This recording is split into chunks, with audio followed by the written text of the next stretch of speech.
अमरावतीमध्ये जे उमेदवार पराभूत झाले त्यांची नाराजी आहे, पण निवडणुकीचं विश्लेषण करावं लागेल की कुणी कुणी विरोधात काम केलं, कुणामुळं कुणाच्या सीट पडल्या याचं विश्लेषण करू. त्यांनी तक्रार दिली आहे, पराभूत उमेदवारांनी तक्रार दिली आहे, त्यांनी मागणी केलेली आहे कारवाईची. पण आम्ही याकरता एक टीम पाठवणार आहोत आणि टीम पाठवून त्याचं सर्वांचं म्हणणं ऐकून घेणार आहोत. मुंबईमध्ये अडीच वर्ष महापौर व्हावं अशा प्रकारची मागणी शिवसेनेकडून मागणी आहे ती योग्य पटेल जे आमचं माननीय देवेंद्रजी आणि आमची कोर कमिटी आहे त्यावर चर्चा होईल. सिंधुदुर्ग येथे जिल्हा परिषद आणि पंचायत समिती निवडणुकामध्ये दोन्ही राणेबंधू एकत्र आलेले आहेत. नाही, ठीक आहे ना. शिवसेना भाजप युती आहे त्याला चांगला आहे. महाराष्ट्रात शिवसेना भाजप युती होते आहे, अनेक ठिकाणी होते आहे, त्यामुळं चांगले संकेत आहे. महापालिकेच्या पराभवानंतर दोनही राष्ट्रवादी एकत्र येतात चर्चा ज्या आहेत त्या सुरू झालेल्या आहे. अजित पवार यांनी आज शरद पवारांची भेट सुद्धा घेतलेली आहे. त्यांना आमच्या शुभेच्छा आहे. आगामी जिल्हा परिषद निवडणुकीमध्ये ईव्हीएम ऐवजी बॅलेट पेपरवर निवडणूक घ्यावी असं नाना पटोले यांनी मागणी केलेली आहे. जुनी कॅसेट आहे ती नाना पटोलेची. जे 200 मतांनी हारले होते तेव्हा ते असेच बोलले होते, आताही निवडणूक हारले ते असेच बोलतात. नवनीत राणा यांना पक्षातून बाहेरच्या रस्त्यावर सांगितलं मी आता. सीएम डावोसला जातात मात्र गुंतवणूक येत नाही अशा प्रकारचा आरोप संजय राऊतांनी केलेला आहे. झोपून उठलं त्यांना तेच काम आहे, आरोप करायचा. वस्तुस्थिती अशी आहे की देशातला सर्वात जास्त गुंतवणूक असणारा महाराष्ट्र होतो आहे आणि महाराष्ट्रामध्ये मागच्या डावच्या दौऱ्यामध्ये 17,50,000 कोटी रुपयाची जी गुंतवणूक झाली त्यापैकी बऱ्यापैकी MOU हे क्रियान्वित झाले आहे. त्यामुळं चांगल्या पद्धतीचं इन्व्हेस्टमेंट आहे, चांगल्या पद्धतीचं डेव्हलपमेंट होते आहे, चांगल्या पद्धतीचं इंडस्ट्री येत आहे. मी स्वतः महसूल मंत्री म्हणून कितीतरी जागा या वर्षभरात दिल्या आहेत. इंडस्ट्रीला MIDCला जागा दिल्या आहेत. त्यामुळे जेवढ्या जागा महसूल मंत्री म्हणून मी दिल्या आहेत, सरकारने दिल्या आहेत, देवेंद्रजींनी दिल्या आहेत, आमच्या सरकारने दिल्या आहेत. या जागा बघता त्या ठिकाणी इंडस्ट्रियल डेव्हलपमेंट होत आहे तेव्हाच जागा आम्ही एवढ्या अलॉट केलेल्या आहे. आता हरेगाव मळ्यामध्ये आम्ही 4,000 एकर जागा देतो आहे हायड्रोजन प्रकल्पाकरता. इथे आता नागपूरमध्ये कोल गॅसिफिकेशन प्लांटवर जागा देतो आहे. इंडस्ट्रीचे प्रपोजल आहेत, इन्व्हेस्टमेंटचे प्रपोजल आहेत. MOU जे झाले होते ते क्रियान्वित होणार आहे. पण उद्धव ठाकरेचं 2.5 वर्ष आणि आमचं 1 वर्ष एवढा जरी आपण ताळमेळ केला तरी तुम्हाला जास्त दिसेल. सर हिंदी में जानना चाहेंगे, शिंदे जी ने मांग की है 2.5 साल का वो हमारा पार्लियामेंट्री बोर्ड है, वहाँ पे ऐसी कोई डिमांड हमारे पास तो आई नहीं है. लेकिन जब पार्लियामेंट्री बोर्ड बैठेगा तो एकनाथ शिंदे जी भी उसमें है, हमारे समन्वय समिति में देवेंद्र जी, अजीत दादा, एकनाथ जी और हमारे अजीत दादा जी सब लोग बैठकर निर्णय करेंगे. जिस तरीके से आपने कहा कि पार्लियामेंट बोर्ड के पास अभी तक डिमांड आई नहीं है, मीडिया में आ जाती है मीडिया का वो कहना किसने डिमांड की, क्या डिमांड की, कुछ बात करना है तो एकनाथ शिंदे जी माननीय देवेंद्र जी से बात करेंगे. कुछ बात होनी है या करनी है तो मीडिया से थोड़ी होती है, पत्रकारिता से थोड़ी होती है, इलेक्ट्रॉनिक मीडिया में थोड़ी होगी. वो होगी एकनाथ जी और देवेंद्र जी बैठेंगे तब. कल फूलचंद बहरिया करके जो कांग्रेस के विधायक हैं उन्होंने ST/SC बच्चियों पे बलात्कार के विषय में एक स्टेटमेंट इशू किया था. आज समाजवादी के जो पार्टी के नेता हैं ST हुसैन, उन्होंने कहा है कि इंटरनेट के कारण बलात्कार बढ़ रहे हैं. कैसे देखते हैं बयानों को? देखिए क्या इसका बड़ा गंभीर विषय है. सबको आज 1 सेकंड में इसका विश्लेषण करना.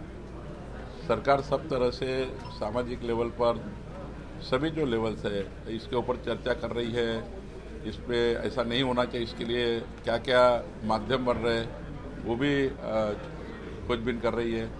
इसके ऊपर एक अच्छी स्टडी होना भी आवश्यक है, स्टडी करना भी आवश्यक है. लेकिन ऐसी घटनाएं महाराष्ट्र के लिए अच्छी नहीं है, देश के लिए अच्छी नहीं है.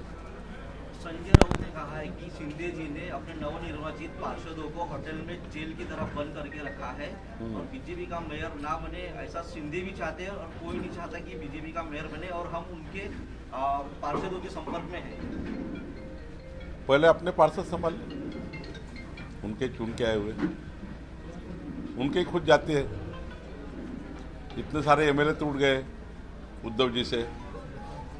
जो MLA नहीं संभाल पाएंगे वो पार्षद क्या संभाल पाएंगे. हमारी चिंता मत करिए एकनाथ जी की और देवेंद्र जी की. हम लोग हमारे कार्यकर्ताओं अच्छे संभालते हैं. हमारी पार्टी मजबूत है. एकनाथ जी भी मजबूत नेता है. उन्होंने एक गेट टुगेदर रखा था और गेट टुगेदर के लिए एकनाथ जी ने अपने नगर सेवक को बुलाया, उसमें क्या गलत है?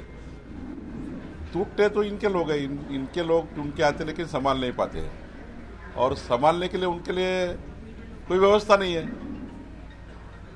ना उनके पीछे खड़ा रहना, ना उनको डेवलपमेंट के लिए कोई विजन देना। आ गए चुन के, अब रहे ऐसे ही, उनके पास कोई व्यवस्था नहीं है। हमारे पास विजन है, हमारे पास डेवलपमेंट की व्यवस्था है, हमारे पास एक प्रकार का विकसित महाराष्ट्र का विजन है, विकसित महानगर पालिका का विजन है, वो विजन पे काम करते हैं। और जब उनके वो लोग निराश हो जाते हैं यूबीटी में, तो निराश होने के बाद छोड़ देते हैं उनको। हमारी चिंता मत करिए। सर, महाराष्ट्र में मराठवाड़ा छोड़ दिया जाए कुछ इलाके, तो एमआईएम का कहीं कोई काम नहीं है, एमआईएम का कहीं कोई नगर सेवक नहीं है, उन्होंने कोई विकास काम नहीं किया, फिर भी महाराष्ट्र के कई शहरों में एमआईएम के लोग जीत के आए हैं। इसको कैसे देखते हैं, कांग्रेस से जोड़कर कैसे? देखिए, एमआईएम का चुन के आई जहाँ मुस्लिम बहुल एरिया है, कांग्रेस को क्यों वोट देंगे?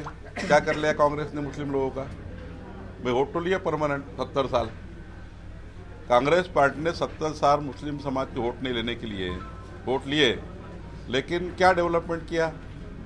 तो उनको लग रहा है अभी मुस्लिम समाज, क्योंकि हमारी निराशा हुई है कांग्रेस पार्टी से, एमआईएम कुछ अच्छा कर सकती है ऐसा उनको लगता है, बीजेपी कर सकती सबसे अच्छा ये उनको मालूम है, लेकिन बीजेपी को वोट देना नहीं है। बीजेपी अच्छा कर सकती है, सबसे अच्छा बीजेपी कर सकती है, डेवलपमेंट बीजेपी ही कर सकती है। मोदी जी की सरकार, देवेंद्र जी की सरकार ही कर सकती है, उसके बावजूद भी एमआईएम क्यों है? तो बीजेपी को वोट नहीं देना है।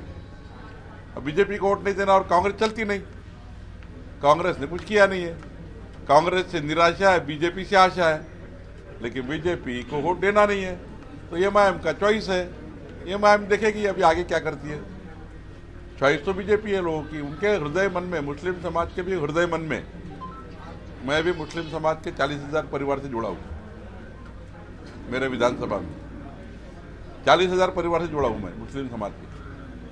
वो मुझे बात करते हैं, काम करते हैं, हेल्थ की स्कीम करते हैं, सारा करते हैं, लेकिन भैया अभी बीजेपी के हैं आप, तो वोट नहीं मिलते मुझे भी। मेरे 150 से बूथ पर कामटे में 650 4 बीजेपी, कांग्रेस कुछ काम नहीं करती। 650 4 बीजेपी, 350 3 बीजेपी, तो ये रेशो आता है। उनको मालूम है काम बावन को ले करते हैं, वोट देता है सुरेश भोयर को, सुरेश भोयर सो के उठते नहीं है। तो ये जो बातें हैं, मैं बार बार कह रहा हूँ कि कांग्रेस पार्टी मजबूरन कांग्रेस को वोट मिलते हैं, इसलिए ये अच्छा उन्होंने किया है कि एमआईएम कम से कम उनका भला करेगी, ऐसा उनको लगता है। तो देखेंगे एमआईएम क्या भला करती है। आखिरी तो मैं यही बताऊंगा, आखिर तो बीजेपी अच्छा करेगी, बीजेपी अच्छा करेगी, इस देश का विकास बीजेपी करेगी, मोदी जी करेंगे, देवेंद्र जी करेंगे, डबल इंजन सरकार ही करेंगी, चाहे मुस्लिम बस्तियाँ हो, चाहे कुंती बस्ती रहो, मागासवर्गीय बस्ती रहो।